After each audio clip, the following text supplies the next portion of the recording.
Yes bro, నా application సక్సెస్ఫుల్గా run అవుతుంది, బట్ అది నేను తప్ప ఎవరు యూజ్ చేయలేకపోతున్నారు. ఇప్పుడు వరల్డ్లో ఉన్న అందరూ నా అప్లికేషన్ యూజ్ చేయాలంటే నేను ఏం చేయాలి? డోంట్, నీ ప్రాబ్లం కూడా ఇదేనా? నువ్వు డెవలప్ చేసిన అప్లికేషన్ ఎంటైర్ వరల్డ్లో ఉన్న అందరూ యాక్సెస్ చేయాలంటే first we need to deploy the application. నువ్వు డెవలప్ చేసిన అప్లికేషన్ ఉన్న ఫైల్స్ అన్ని తీసుకెళ్ళి మనం ఒక సర్వర్లో డంప్ చేస్తాం. సో సర్వర్లో మన అప్లికేషన్ రన్ చేసేటప్పుడు సర్వర్ అనేది మన అప్లికేషన్ ఎంటైర్ వరల్డ్కి సప్లై చేస్తుంది. ఇక్కడ ఎలా వర్కౌట్ అవుతుందంటే మన అప్లికేషన్ ఎవరైతే యూజ్ చేస్తారో వాళ్ళందరూ కూడా క్లయింట్స్. సో క్లయింట్స్ అనే వాళ్ళు త్రూ ఇంటర్నెట్ మన అప్లికేషన్ని యాక్సెస్ చేయొచ్చు. సో క్లయింట్స్ సర్వర్కి రిక్వెస్ట్ పెడతారు, సర్వర్ రెస్పాన్స్ పంపిస్తుంది ఎప్పుడైతే మన అప్లికేషన్ సర్వర్లో ఉంటుందో. సో సింపుల్గా సర్వర్ అంటే ఒక super computer tool.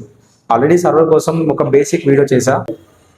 And now మనం ఒక సర్వర్ని క్రియేట్ చేద్దాం, ఆ సర్వర్లో మన అప్లికేషన్ని డిప్లాయ్ చేద్దాం. మనం యూజ్ చేస్తుంది AWS క్లౌడ్ కాబట్టి ఇక్కడ ఒక సర్వీస్ ఉంటుంది, that is called Amazon EC2 elastic compute cloud.